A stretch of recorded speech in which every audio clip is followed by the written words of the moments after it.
if you think of tech as a spice, Okay. what would that spice be?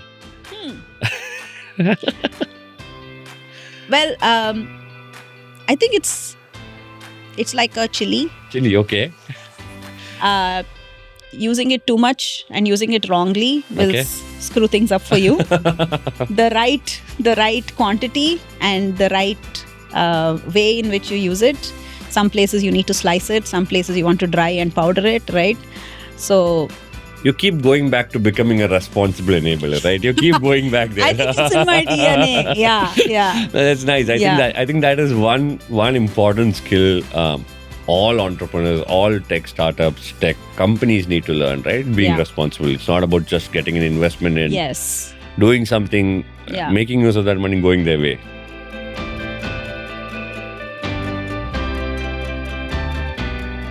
Hi everyone, welcome to another episode of Echofied by Unbound Slate. This podcast talks all about technology and the involvement of technology in heritage and agriculture per se. This is a very special episode we have here today. Person that needs no introduction in the space. Yet I would introduce her. Welcome, Preeti, to the show. Thank you so much, Arvind. I'm excited to be here. Yes, Preeti comes in with a lot of expertise in this area as such. I think we'll get to that in the course of the session and towards the end of it. So Preeti, can you tell us what exactly means what exactly it means by when technology meets agriculture and heritage? What does that term actually mean? So I think what it means is, at least for me, technology has always been an enabler. It has Okay. always been something that quietly sits at the back, Mhm. enabling different industries, organizations to bring their best forward. Mhm. So when it comes to heritage, technology plays a very important role in capturing the knowledge that the Okay. heritage has, Mhm. which people would want to share to generations to come. That is one of the main, primary, the way I see how technology can help. And obviously, technology also helps in enhancing and increasing the reach of heritage to a wider audience. That's So nice, if you yeah. want to go to a specific, now you don't need to go to a temple or you don't want to go to a monument, right? Mhm. The monument comes home to you Okay. using technology. So that's where I think it's a fine balance Mm. of preserving, digitizing, and reaching larger audience. Okay. Yeah. In agriculture, I think technology plays a very, very important role in a completely different perspective, because agriculture is all about, at the end of the day, a farmer and how Mm. they interact with the soil and the plants, right? So how do you help them take away a lot of decision making, a lot of mental load on what to expect, because there's so many variables. So I think technology primarily helps there when it comes to agriculture, and also supply chain, where it's a solved problem kind of a thing. Yeah. Okay, so you are more of a person that enables technology to meet all these kind of people, right? Yeah. What is the pivoting point? What drew you into this line? It's a very, very interesting question. So I've worked for over 20 years Mhm. with different types of companies, Yeah. building products for them, 0 to 1. And then I decided I needed a break. Okay. And during my break, I decided that I cannot stop thinking about problem solving and technology. So that's when, and I've always been someone who's tried to visit museums whenever I go abroad or go to a new place, because I think that's where you understand the entire culture in like a small place in a short period of time. So when I got this opportunity to consult for a museum Okay. on what kind of data that they can, what kind of technology they can bring, and that excited me. So that's how I got into the space of how I can introduce technology into the space of heritage. Started off with how to catalog objects in a museum, and now I'm building this whole platform to manage museums. Okay. Agriculture is a longer story. I started, my partner and I started living a zero waste life. Okay. We wanted to live with as low carbon footprint as possible. So when we started making choices on where we buy our groceries, where we buy our, daily vegetables and all of that, is when and when we started sorting our waste is Okay. when we actually realized this whole organic Mm. produce, Mm. what it takes to, we tried growing our own organic plants, killed all of them. Okay. We started respecting the amount of effort that farmers put Okay. to bring. So that's how I got associated with this organization called Buffalo Back Mhm. Collective. I was a consumer there, but Okay. then it just aligned, paths aligned. Mm. So again, now that I have a break, I told the founder, who's also a very good friend of mine, Vishala, and that hey, let's bring tech into this field and Okay. help the farmers out. Mm. So that has been another interesting space that I've gotten into, Nice. Okay. where I'm trying to see and a whole different set of problems, Mhm. but trying to understand where just the right amount of tech will actually enhance their life Mm. and make everybody's jobs easier. Okay. So it's fair to say that this has been an accumulation of maybe a couple of years going into this field, Yeah. rather than having one day of enlightenment, right? No, not at all. I think it's like a slow burn. Slow burn. Okay. It's a slow burn. Yeah. Yeah, Okay. yeah. So you were also saying that you and your partner, your husband, right? You started something. What exactly was that as well? So my husband and I, we started living a zero waste life. This is way back in the 2010s. Okay. And Before this was ever a fad, this right? was Big thing, before yes. this was ever a fad. Yeah. Yes. I think the first thing that we bought together as a couple was this thing called the Khamba, Okay. which was a 3-tier home composting unit. Okay. And we started composting. Hmm. And then we realized that, okay, we are composting all our wet waste.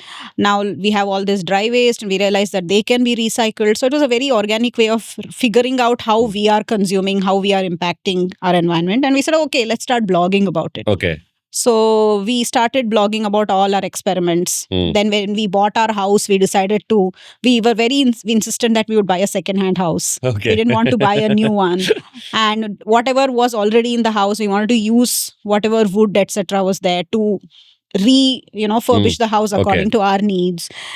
We tried building a grey water recycling system at home with our washing machine water, which is still working. So we started documenting all of it, and actually we it was going very well. And then we had a child. Obviously, we had no and then my husband decided to pivot that blog into a company called Ashvidea, Okay. which now helps different non-profits raise funds from corporates. So, yeah. And again, the non-profits are also in spaces that align with what, he/we believe in. Okay. Yeah. So it's been an interesting journey. It's all been very organic, very driven by what has happened around our lives, rather than like this, like a call from above or whatever. Okay. Yeah. So I think that gives a shout out to Ashvidea also, right? Yes. Ashvidea, Ashwin, hello. That's nice. Okay. Yeah. So technology, right? Technology in agriculture, technology in heritage. Do you see this more of as a preservative measure, a transformation measure, or a bit of both? How do you see? I think, generally speaking, I think technology in heritage has been there in various levels. Okay, but I think there has not been this grand vision of how technology can actually sort of embed itself in heritage. It's always, I think it's also been very driven from the end user or the visitor or the consumer's perspective. Hence, if you go to any museums, you will see a lot of technological infusion into how, say, objects are displayed or how stories are told. The transformation comes but then you see that that's very, it's a single point in time, right? Once I have made this sort of, say, a 3D model of a monument or a VR experience, it starts and ends there. Yeah. I think the transformation comes when technology gets into the specifics of the entire history of a particular object or a monument. What has that object's journey been like? Who has gone and restored it? What have they done to restore it? And also, how can this information actually help other similar organizations, similar museums or monuments, etc. Right? So that becomes a very important thing. The other thing is in terms of analytics. Now with everyone being on their phones and with internet and all the facilities that you have, how can heritage use analytics of how people are interacting with it so that they can create better experiences. Better experience, true. So I think it's a very interesting inflection point for transformation. Okay. So we're not just talking about the end consumer or the end user, right? We're talking about processes before that as well. Yes. Okay, got it. Yeah. Let's deep dive into specifics right now, right? So taking just heritage. Yeah. What is the one product that you are doing as such in the space that's transforming the industry? So I've been working with this wonderful organization called the Deccan Heritage Foundation. Okay. Which primarily focuses on the heritage of the Deccan region of India. And I've been helping them infuse tech in various aspects of all their projects. Okay. One of the biggest ones is this museum in Mysore called the Jayalakshmi Vilas Mansion, which is currently being restored. So it's I think 120-year-old mansion, which belonged to the royal family of Mysore. While it's been restored, architecturally, it's also a museum that has over 10,000, I think around 10,000 artifacts. Oh, okay, nice. So the scale is huge. So I started off with consulting with them to build a cataloging system. And since I'm a product person myself and I've worked no code before, I actually started building a prototype using a no code platform. So I built a very small system for them. And we realized the value of it, and we realized the value of how this can actually become a whole full-fledged platform that tracks the journey of all the objects and how everyone's working. So we the restoration and this platform is again, is due to a grant that has been given by the Harish and Beena Shah Foundation. Okay. So thanks to them, I've got the opportunity to build this platform. And what it has done is something that I've realized very recently is in the space of heritage. Another transformation that has occurred because of this platform is different teams working on different aspects in the museum have actually come together. Okay. And they're all working on the platform. There is different activities happening at the same time. Okay. Which doesn't typically happen in such projects. Okay. So you have the collections team who are basically cataloging the objects, accessioning them as they call it.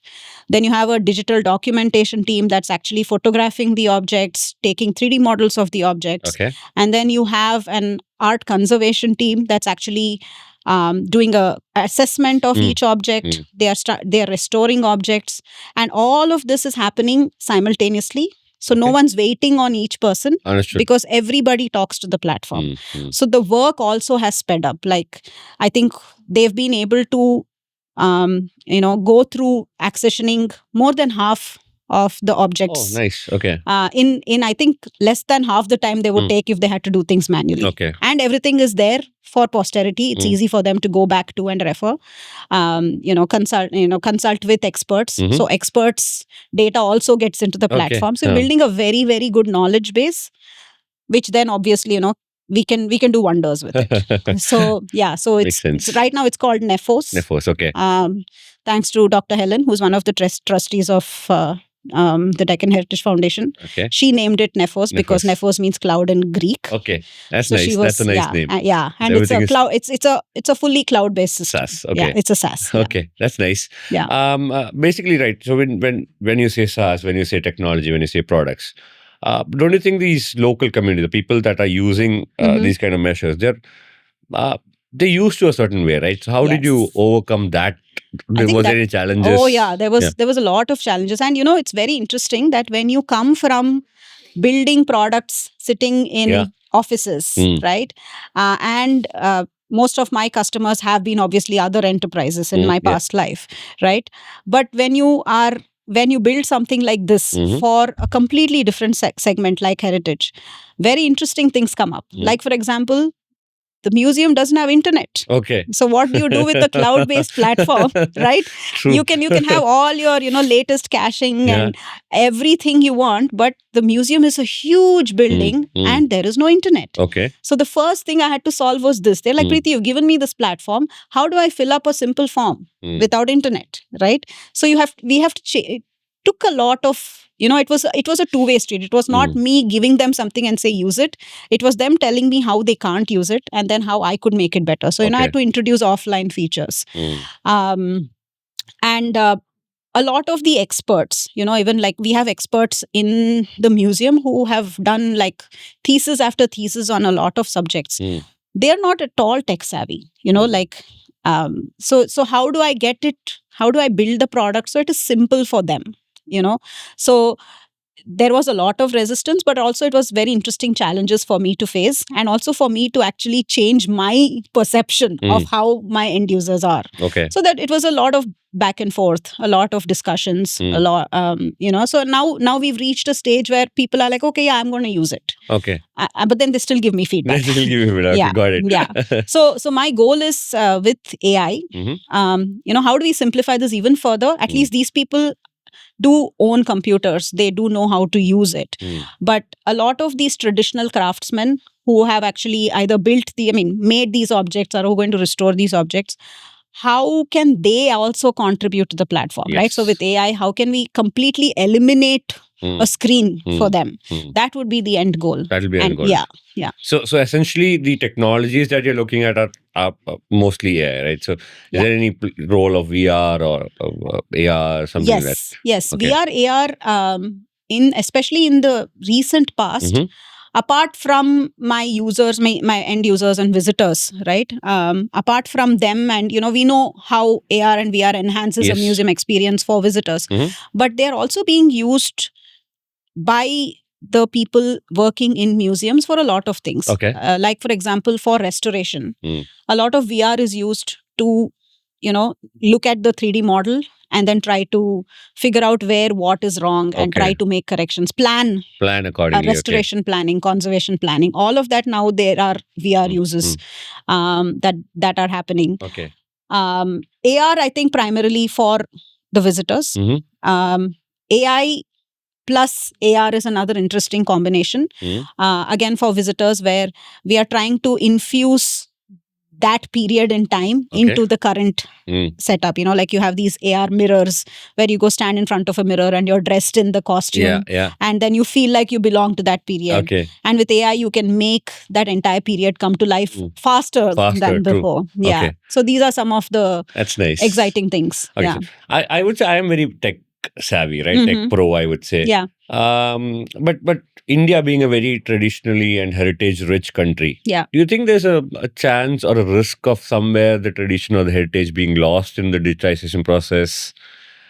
Well, the goal would be that digitization actually doesn't leave anyone behind, right? Currently, I think because there is not enough digitization and not digitization in a more organized platform level, that a lot of data is getting lost. So like for example, there might be a museum somewhere that has its own content management system, its own cataloging. Yeah. It's still closed, right? So it actually happened with our museum where some of the objects of our collection, there were similar the statues were of something called the Bhutas. And then there were like paintings of the Bhutas in a different museum, right? And the correlation was made by the expert, the in-house expert. Now, if all of this existed in a platform, right, then the correlation could have been made easier. Right? And for all and we were reading somewhere that these specific artifacts also have some relation with, I don't remember which other country, but in another country, similar artifacts have been found. So I think it is important now that we act, that we don't lose out. Because people who have all this information are obviously reducing. So I don't think things will get lost by digitization if done right. But yes, I do agree that biases can be formed, especially with AI, if only one type of data is getting into the system. Yeah. True. So we would want to see how we can. That is something that we'll have to be careful about. I got it. Yeah. So this is essentially it's an enabler. Yes. It is pushing our boundaries beyond the constraints of India and taking us everywhere, right? Absolutely. Wonderful. Yeah. Okay. Yeah. Okay. So stepping to the next topic of agriculture. What does tech in agriculture look like to you? Because you gave us a small brief in the beginning. Yeah. But what does it look like to you? You said you do sustainable farming at your house. You're doing a little bit of activities here and there. Mhm. What does tech actually look like in that space? So this is a space that I've gotten into a little less. I mean, Okay. more recently. Okay. So I'm still learning. But Mhm. from what I understand is, again, tech in agriculture is a lot more mature than tech in heritage. Mm. There has always been, the infusion of tech in different aspects. Okay. The government of India has something called the Open Digital Network. They're creating this platform for all, an AI-based platform for farmers to interact with, Mhm. like a chatbot, where farmers can talk to it in local languages, and ask questions, and it Okay. gives responses. So there's been a lot of initiative already. Mm. But what I've also understood is agriculture itself is a vast domain. Mhm. And there are traditional, the commercial agriculture that happens where, you have like acres of land growing the same kind of crops using, fertilizers and pest control, etc., that are chemical based. That is commercial agriculture. Yes. What I've realized is what happens in organic farming, Okay. or, what people call natural farming, organic farming, they're all the same thing, is how you're able to use only organic components and grow your produce. The organic farm that I'm working with, as part of the Buffalo Bag Collective, actually has another interesting aspect, in the sense that it's a farm where different vegetables are grown on the same plot. Oh, okay. Nice.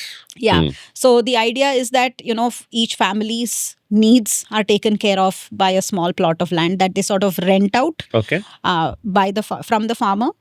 And there's a women's collective of farmers who do the daily operations, Okay. who take care of the plants and send us the harvest. So this is a very niche field, Mm. where, which actually, this is called kaitota. Okay. In Kannada, kaitota means gardening by hand. Okay. So, so here technology in such a space is still very niche, very much in the infancy, because you have what they call in their terms as multi-cropping. So you have different plants growing on the same piece of land. Each plant has different requirements. It's Okay. like different users, right? And then you have all the natural elements like rains and no rains. And then you have the people who are subscribing to this particular plot of land, their requirement. Their requirements. Right? Yes. So all of this, now if you put it into a farmer's head, she's clueless. So bringing tech here is very interesting, where obviously one is, how do you automate? How do you put in the right kind of sensors? How do you get the right kind of data and make simple decisions? True. The other is in terms of planning. That's where, things get a little more elevated, where you're bringing a subscriber angle, you're bringing the climate angle, you're bringing the soil angle, and the plant angle. True. Right? So this is where things get a lot more complicated. And at the end of the day, the person who needs to use this technology is the farmer who is on the land. Yes. Right? So that becomes yet another interesting problem, because the farmer doesn't have time to go log into a system and see things. Right? She is going to be in the farm. How do we make her job easier? Time nor the interest, maybe, right? Yes. Time, interest, does not have the mind space to think of so many parameters. So that's an interesting problem for me to solve. Okay. From a technology perspective. So that is something that we are working on. Okay. Trying to see, okay, what can we automate first, which is a no-brainer. Then how can we collect the right kind of data? And obviously use our good friend AI to, help us start generating these models. And then what would be the best way that we can help these women? Like right now, what I'm thinking is like have a checklist, that every morning you give a list of to-dos to the women, maybe like, with a loudspeaker, which keeps announcing, do this to this plot, do this to this plot. So they don't even have to carry a device. It's all there. Then we'll see how they start engaging and start getting more data. Okay. So, so here in this space, technology is not just a platform, right? We're talking about hardware, we're talking about integrations, we're talking about end-to-end process, right? That's where it will help. Yeah. Got it. Very interesting story. Something that I've learned is, obviously we know weeds. In our gardens, we know weeds, right? But for a farmer, weeds become a really it's like it's really troublesome for Mm. them, because getting rid of the weeds is an extremely labor intensive process. Okay. Right? So they have to, and because it's multi-cropping, there are different types of weeds growing. Mm. There's one type of grass, Okay. I don't know its name, Uh-huh. but it grows wild. And the beauty is, if you pluck it in a way that you don't get the roots out, it grows even more aggressively the Okay. next time. And for these women, and the roots grow deep. So Mm. all the weeds, their roots grow very deep because they are enjoying all the nutrients in the soil. So we've been thinking and we've been talking to different, different experts Mhm. on how we can get rid of these weeds. So there have been some very interesting technologies. Okay. One is a drone which has a Oh. laser Mm. which will burn these weeds. Just the weeds. Precision Oh, lasers okay. to burn burn the weeds.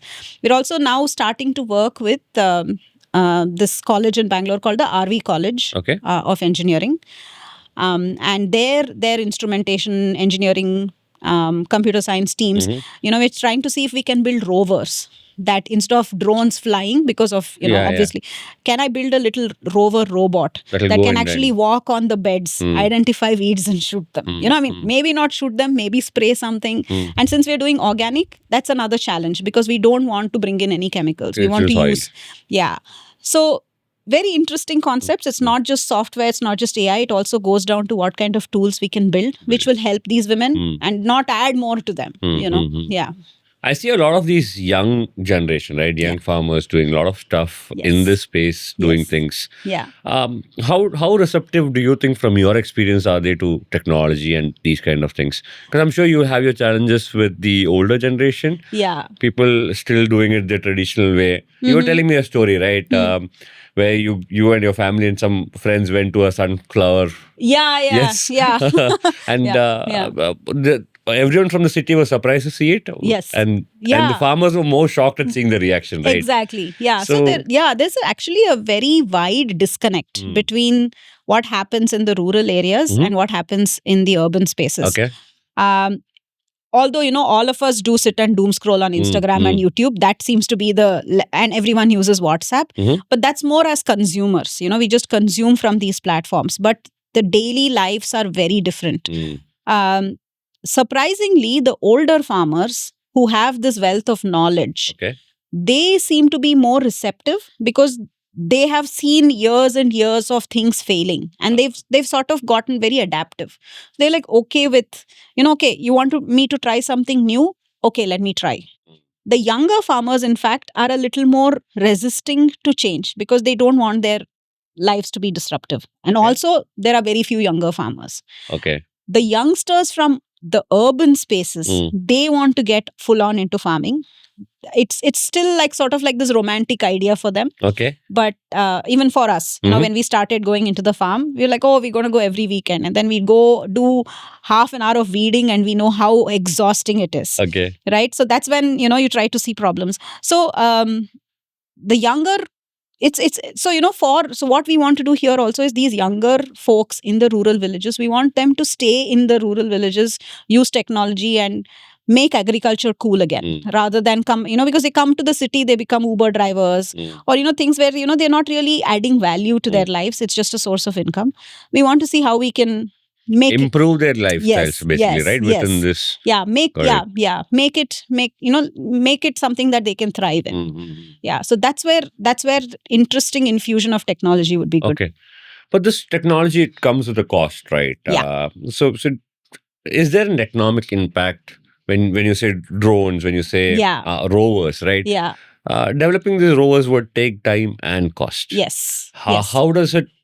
How can we make it feasible for these kind of farmers that come from specifically a low or middle income, right? Yeah. Your urban farmers, they come in with a lot of money, a lot of investments. Yes. But these are people without access to that kind of money. Correct. Yeah. So what are your thoughts on that? So, valid problem. And I think that's where we have to look at different business models. Okay. So, like, for example, what we've done in the villages that we work in, called Ragi Halli, is there's a collective of farmers. Okay. So what happens is, instead of one small farmer, if we create a collective, right, whatever technology we build, we are actually trying to build it for a Everyone, yes. larger, and they all can contribute lesser amounts of money to use it. So we want to see if we can, whatever technology we build like this Uber kind of system there, Okay. wherein on demand I can rent it for some time for my farm, and then once I'm done with it, another person can rent the same system. When it comes to the hardware, the platform can be a simple subscriber based. Yes. Yeah, and we're also actively working on raising funds from grants. etc. I And think this is what businesses should explore, right? Going Yeah. forward, models like this rather Yes. than having a fixed cost, yes, right? I Yes. think that's more of a business responsibility on brands. exactly, Right. absolutely. Yeah, and I think it'll be great even if, like, say, a very good drone brand or whatever does this here and shows a viable business model with such things. I think that would be great as well. So it is about showcasing something, right? Yes. Has any brand done this so far, or are we still yet to do it I think successfully? in large commercial farms, some brands have done it. When it comes to small farms, one case study that has actually stood out is in Karnataka. There's this brand called Akshaya Kalpa. Okay. They're primarily dairy farmers. Okay. They've done an excellent job in data-driven agriculture. So they literally, and mostly cows, so they have sensors everywhere. Literally every step anyone takes is a data point for them. Okay. And I think, again, it was started by a techie. So he's put all the right checks and balances in the right places. So they've now actually started generating profit. It takes time, but they've started generating profits now. So that is an excellent case study where, Okay. and because they have dairy, they also need, grass, a fodder and things like that for the farm. So they've also gotten into a little bit of organic farming. All of this is data driven. So it's very interesting to see how all this data is actually helping them make better decisions, see where they have to invest, see what kind of products they can sell, things like that. So that's a very interesting case study. So I think the summary of it is that we need more tech people going into this Yes. space, right? And there's an opportunity for everyone here. Tech people not just going in and saying I own a farmland, But tech actually people going and making changes. Like you said, with the challenge you face with Nefos, right? People coming back and telling you there's no internet. Yes, exactly. So that will be the main challenge, right? Yes, okay, got it. And I think in spaces like agriculture, working with educational institutions also very interesting, because again with Kaitota, what we did is with RV College, we said, hey, okay, this place also doesn't have internet. So then they said, hey, let's just do a long range Wi-Fi. And those students and those departments have that technology to at least do a pilot. Yeah. So we save. We are able to offset some of it. Yes. Yeah. So things like that. Yeah. Okay. Now, speaking about both heritage and agriculture, right? From your experience, do you think the younger generation, let's talk about Gen Z, right? The Gen Z category, are they excited to go into this space? Is there something that pulls them towards it? Or do you think we should build that? Gen Z is a very interesting topic. But very coincidentally, last week, I gave a lecture to a bunch of Bachelor of Arts and History students at the Jayalakshmi Villas Mansion. Nice. And I was very impressed that none of them slept through my lecture. Okay. And they all had questions on how they can actually use technology in their day-to-day lives. They were very excited about the fact that, history is not just in the books now. It's come out. It's come out, yes. It's come out, right? And they can actually, so they all want to be what they want to call themselves as heritage managers. So they will have a bit of, an ROI attached to whatever they are doing. They have to bring businesses in. So when what I've realized with Gen Z is if you show them a way in which they can make money, it excites them. Okay. So with technology, you can actually make that happen because there are different data points. There are different ways in which you can attract customers, make it more exciting for people to come, right? So both with heritage and with agriculture. Even with agriculture, because we have all the data, because we know how much yield we are getting, we are able to get a better price for them or figure out different models in which we can add value-added services, all because the data exists. It is motivation enough for them to come back. Okay. Yeah. More than money, I think it's about fame as well, right? They would like to have that fame. Yes. And I think it's a positive thing also because we would want this to happen for our country, Yes, right? absolutely. Yeah. Yeah. Everywhere across India, we would want technology. We would Yeah. want people to come back into heritage. Yes. And Yeah. then stop people going outside. Exactly. Yeah. Yeah. We have the potential here, is what I believe, right? Yeah. 100%. Yeah. Preeti, you were talking about resistance, right? I'm sure in the agriculture and the heritage space, right? When you say you want to implement tech, you want to do a SaaS cloud product like you have Nephos, Mhm. and then you were talking about your smaller communities renting out land, subscription Mhm. models. Mhm. They would need to be more tech evolved, right? How is there any resistance from them? How do we overcome that resistance, right? Wi-Fi is another resistance altogether. Yes, of course. Yeah. The challenges within the product. Yeah. They come back to you with challenges within the product. Yes. That is something that they're more adaptive to, right? Yes. Yes. But before you get into that, how do you face or overcome that resistance of that? You're saying no to technology. Huh. Have you ever faced anything like that? Yes, I've had people tell me that technology is a waste of time in such Okay. spaces. Mhm. I've heard people say that it's not important. Mhm. But I think the best way to overcome such resistance is to actually show them a mirror Okay. and say that, hey, if you didn't have this, this is how you would struggle, and actually let them struggle a bit, because, like, which we've tried, Yeah. we've tried where people will say that, hey, I don't need this here, I'll just sign these papers, etc. And then they realize that in any problem, when it's just one or two people, you don't need tech. True. Right? But then you don't know, when things are going well, you don't know when the one or two people suddenly become 100 people, or one or two objects suddenly become 10,000 objects. Right? There you cannot do things manually, and that scaling normally happens very rapidly. Right? So so the way I look at it is, show them the mirror and say that, hey, this is how you're struggling. Now let's just introduce a very small concept like a spreadsheet. Okay. To start with. Then see how much you're struggling. Now let's try to automate. So, going step by step, working with them, that has been the best solution for me. So taking baby steps. Yes, nurturing. baby steps, and starting at the bottommost rung of the ladder has shown me success. Okay. So with the museum, I've had I've had discussions with the experts. But then one of the things that actually failed is, I said, hey, we're agile. We're very famous. All of us product people keep throwing agile everywhere. I'm like, we're agile, we'll do this, we'll fail. But then they interpreted it differently. They're like, okay, Preeti is going to fix it anyway in the back end. Let me just put something in, so initially that was another kind of resistance, where they thought they can do what they want and Preeti will fix everything with technology. In the computer, yeah. Okay. Right? So these were the two things that I had to deal with. And then I realized that, okay, no, Preeti can't fix anything in the back end, because you have to follow the process. And we will make the process in a way that it's easy for you. Okay. That's but nice. working with these people rather than top down saying, hey, use this, that has been a good success. And I think my experience in the heritage space and the museums is actually helping me in the agriculture space as well. Because here also I'm trying to make small interventions using simple tech.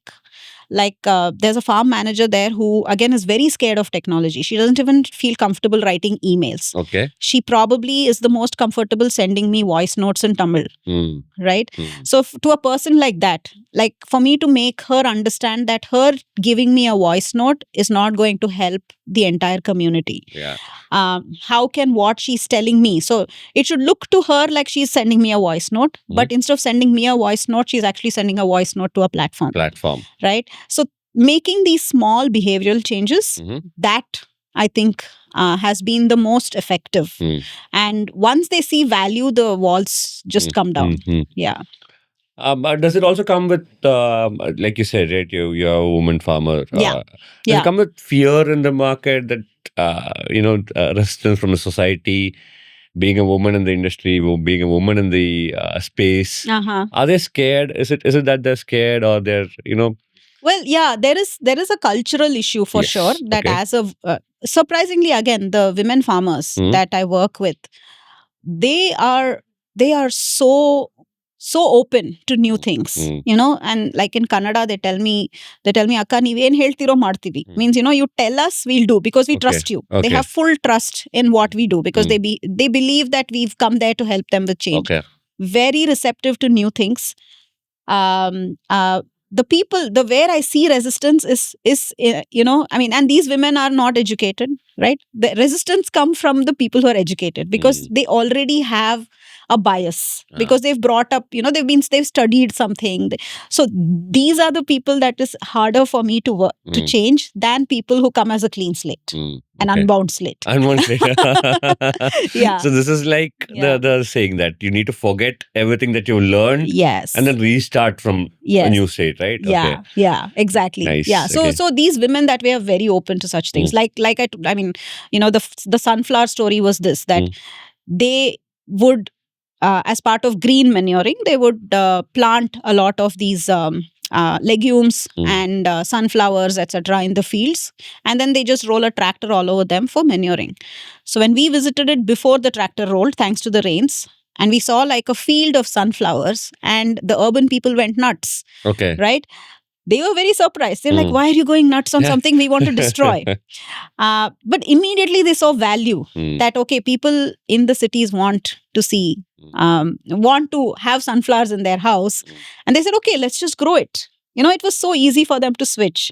Whereas, you know, the same, which, you know, looked at from like the farm manager's point of view, is like, oh, but, you know, we need these sunflowers for manuring. So you see the difference in the rest, Yeah, you know. yeah. So that is something that, you know, we will learn through. And then, but then you show them that there is economic viability. Then obviously they're things obviously change. going for it, yes. Yeah, yeah. Okay, so from what you're saying, I understand that these women in particular are very knowledgeable about this space, right? They are.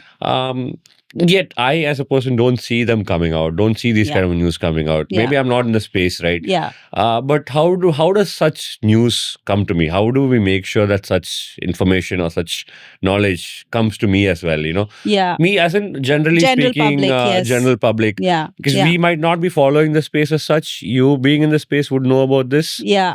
But what do you think should be done as a next step, you know, to take this further and let everyone in the cities, urban Yes. cities, Yes. know about things that are there in the rural life? Yeah, I think we These have to start. women. Yeah, we have to start activating the marketing channels. So we are doing a little bit very soft stuff. Okay. These women, actually, the women farmers, there are about 25 of them. They have their own collective. So we actually pay them Okay. directly. We don't have any Middlemen. Okay. Yeah, yeah. And they've actually won grants.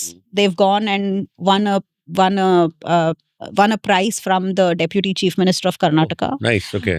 So I think for such people, A is, you know, we are going and publicizing them. But again, how do we tell their stories? We don't show them as poor farmers, but we No. show them as empowered women.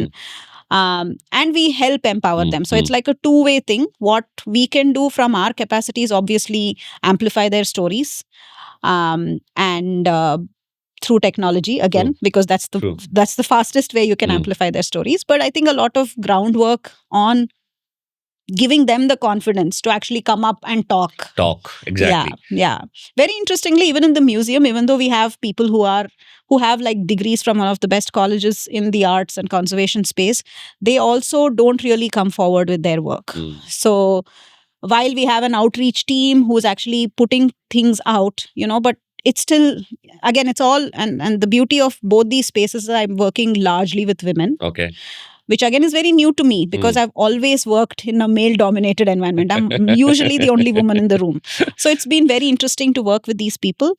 And one of the things I do personally is when I am giving a talk or when I am addressing an audience, and I say any questions, I always say I will start with questions from the girls or the women. Okay. So that way I'm trying to give them a platform to use their voice. To speak. That is something that we can do. But I think helping them change their cultural biases, I think.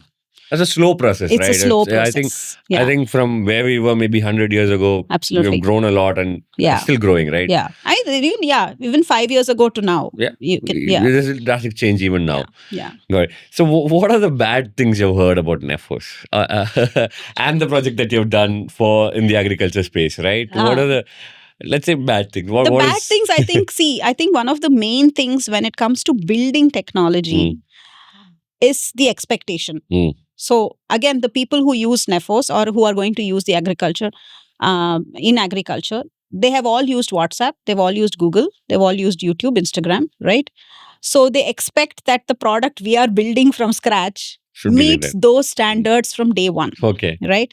So that has been, I think, the biggest sort of thing that I've had to work on. You Mhm. know, um, uh, how do you set expectations, Mhm.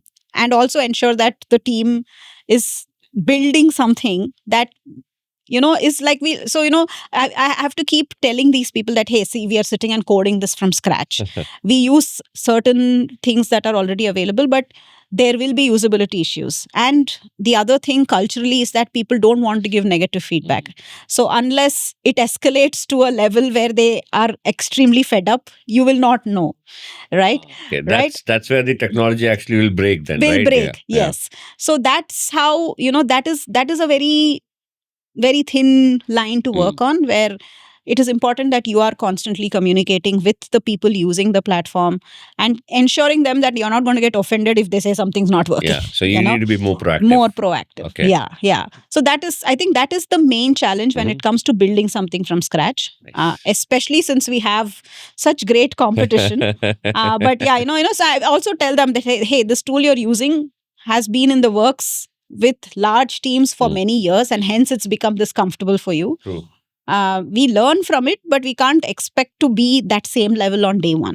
So that balance for non-technology people, especially, that's the other part of non-technology people, right? Technology people will understand. If I say, hey, this is how I've done it, there's feedback more in terms of, hey, why don't you use this plugin or this library instead of something else?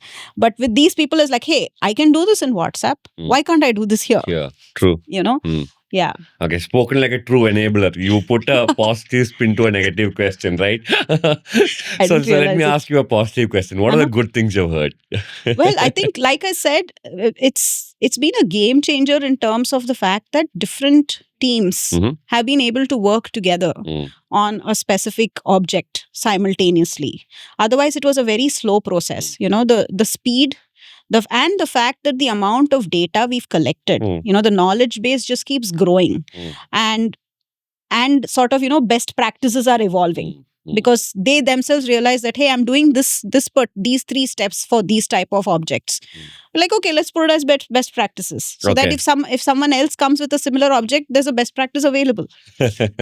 So things like this, where again, there are small things that have a bigger impact. And now that we have this data, in fact, we're talking with the government of Karnataka in how we can use all this data to actually improve visitor experiences. So things like this is just it's the starting. There's a long way to go. Yeah. Okay. So you said government of Karnataka, right? What do they think about Nephos? What do the founders or the visionaries behind Nephos think about Nephos? Oh, they love it. Okay. They see how good it is in terms of how it's helped at the Jayalakshmi Vilas Mansion. We've shown it to the government of Karnataka, the Department of Museums and Heritage. They love it too. We did a little POC with them. They want to get on board. So we're working with them on that. Very interestingly, they do have some sort of digital format, but the people in the museums don't have access to it because they're all in Word docs sitting in somebody's computer, right? So they see value of how everything being in like a SaaS platform, how the right people have the right kind of access. They see great value in it.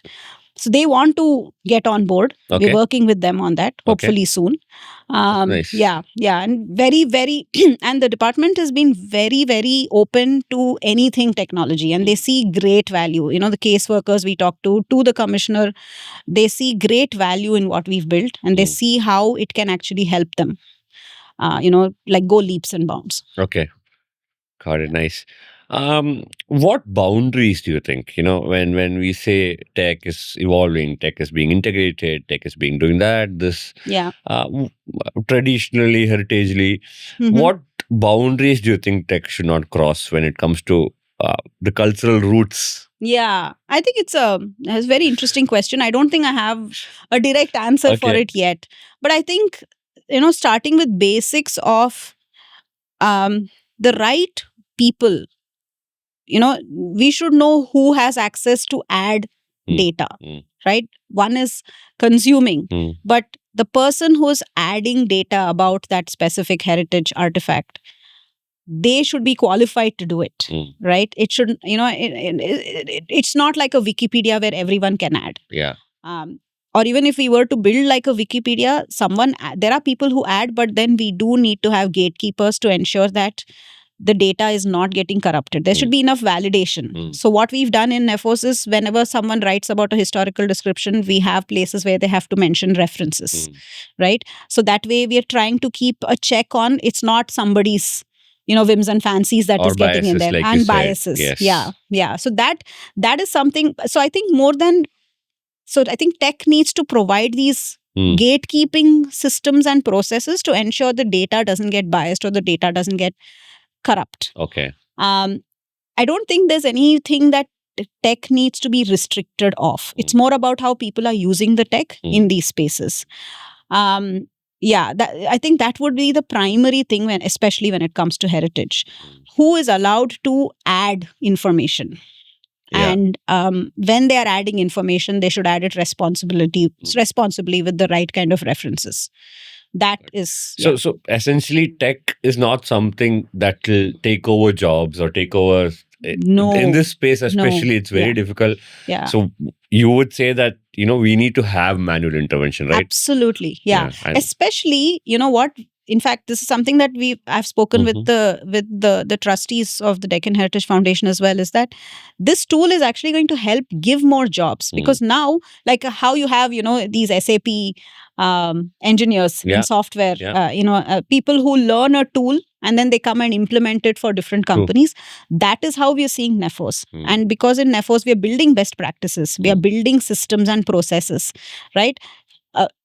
Nephos can have a team of people who go to museums, work with the experts there, and actually set everything up, rather than a collections manager who's more focused on textiles, worrying about what content management system or Excel sheet with what columns she has to add to enter data.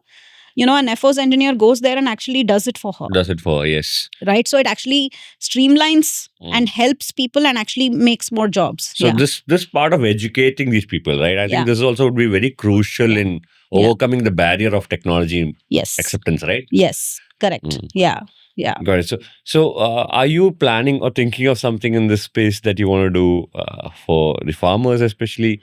Yeah, I think, for farmers, I think, again, as a product person, what I've realized is what I enjoy the most is, again, how I solve my customers' problems, right? So I'm very interested in how I can make these women farmers actually use my technology in the best way possible. Okay. Where, they don't, it should be easier than WhatsApp. That's my goal. So that's the new thing I'm trying to see. Like the person sending you a voice message, you want it done on their platform, right?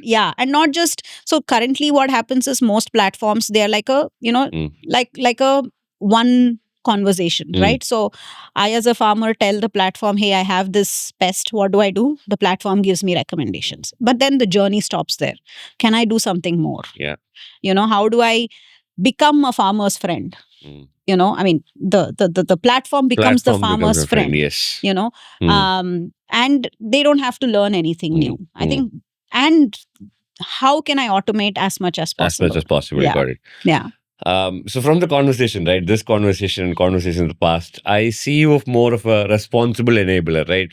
You're not just a top-down implementation person, but you want to get it done in actuals from the grassroots.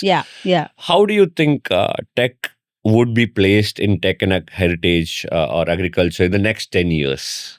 Or let's say 5 years. Yeah, no, I think it's coming in the forefront. So especially for tech and heritage, there's already a lot of initiatives that have been happening in India.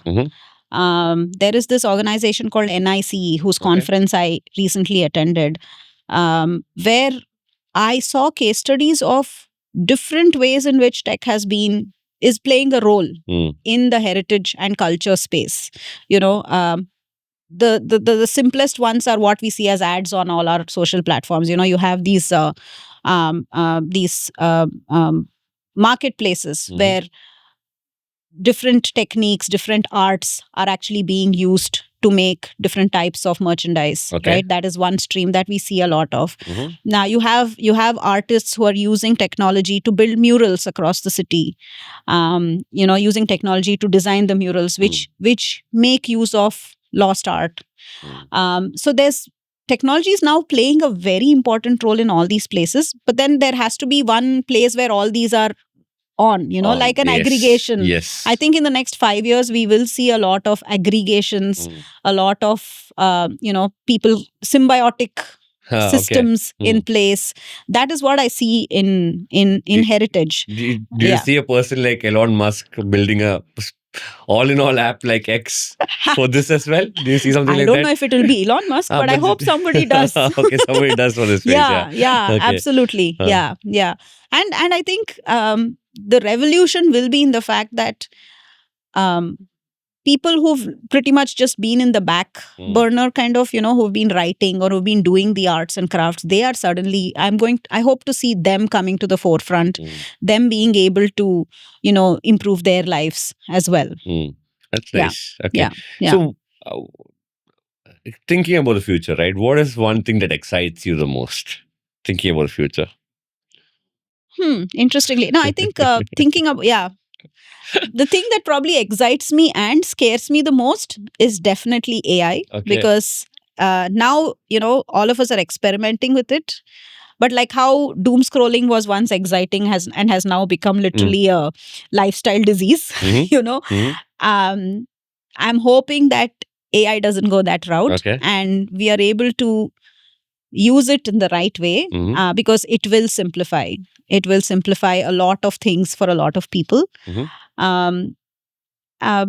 Especially in places like agriculture or heritage, where access to large amounts of data to build any model was the challenge. But now that has become simpler. I think that is what is most exciting. Nice. Yeah. Okay. Yeah.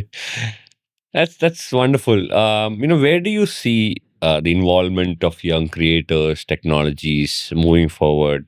Gen Z, Gen X, Gen Y. Yeah. The futures to come.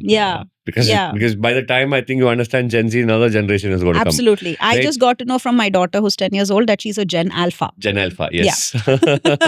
And then there's going to be another There's Gen going to be a after Gen it. So what kind of roles do you think they'll play in this space? I think very interestingly, because of the fact that, again, because thanks to the social media platforms, I think it opens avenues for them, that there are these other streams of activity. So obviously they have better choices to make for what they want to take up as their next phase in lives, careers.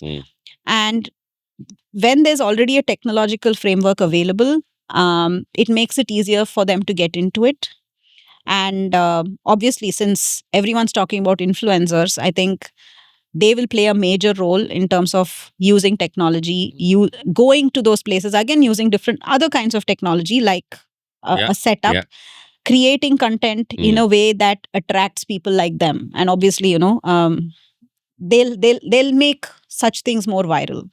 Content curation, Content right? curation, absolutely. Yeah. Nice. And the right kind of, so, when you show them the right kind of ethical ways in which they can actually help and enjoy, they will, automatically come and spend more time, and hopefully they become the marketing channels. Yeah. So we're looking forward to a better future as such, right? Yes. I'm always hopeful. That's nice. Yeah. So yeah, that brings us to a close with the discussion. And we have the rapid fire session. Okay. But before we go into that, I think all of us watching this have understood who you are. A person that works with grassroots communities across brands, across organizations, government bodies.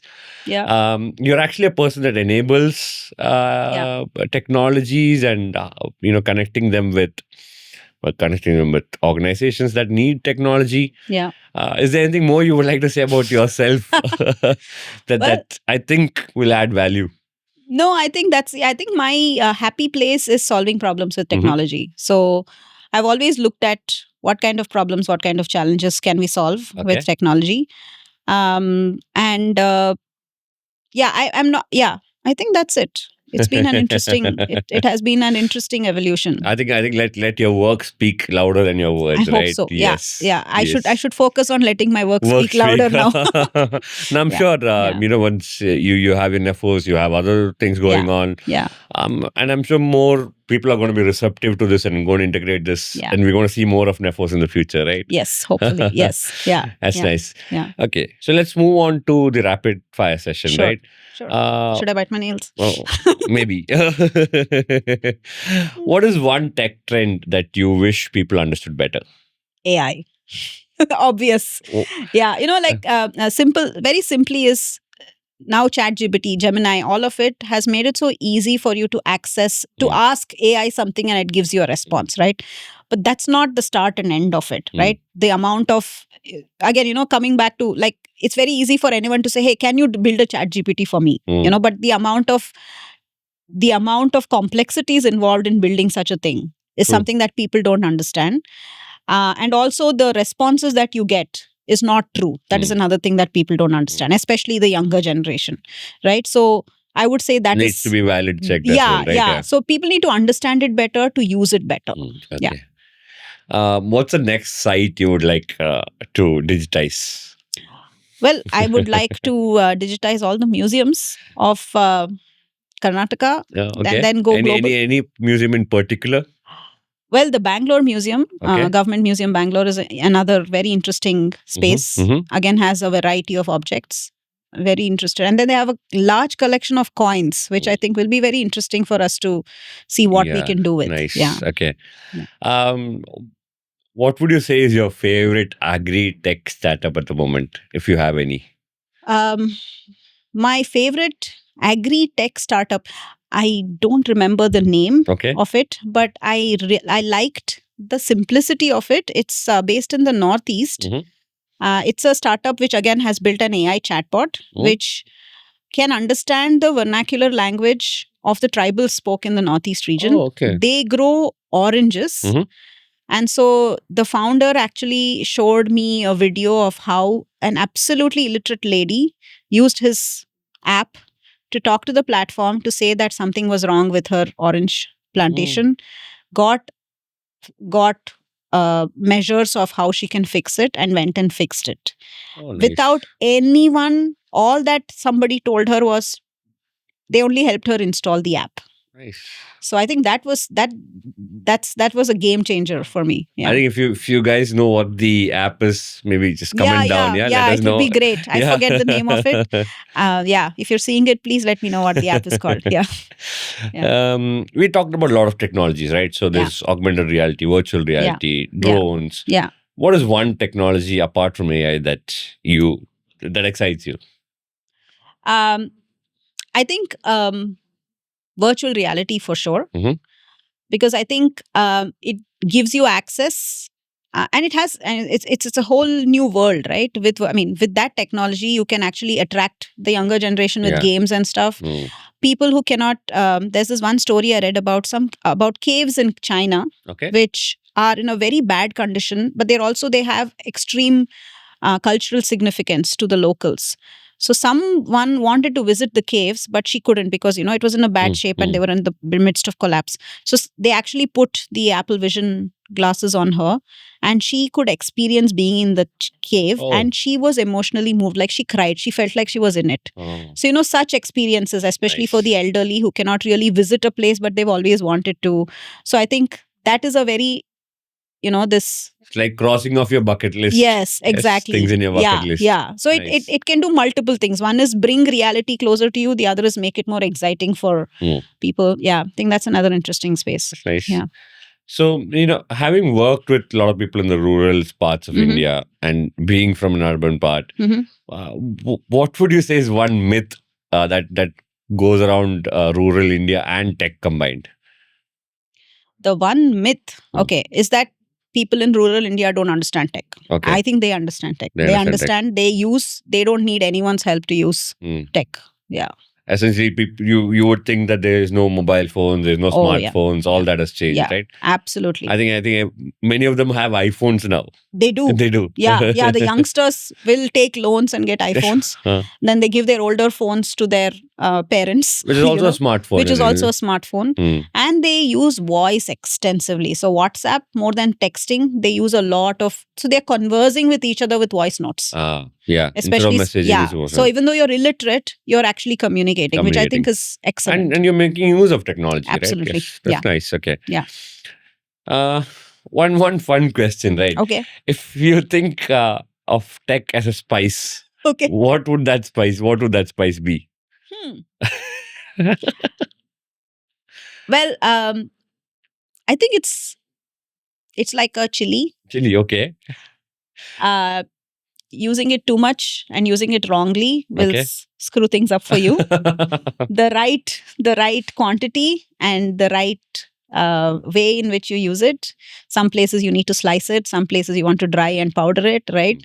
So You keep going back to becoming a responsible enabler, right? You keep going back there. I think it's in my DNA. Yeah. That's nice. I think that is one important skill all entrepreneurs, all tech startups, tech companies need to learn, right? Being Yeah. responsible. It's not about just getting an investment in Yes. doing something, Yeah. making use of that money, going their way.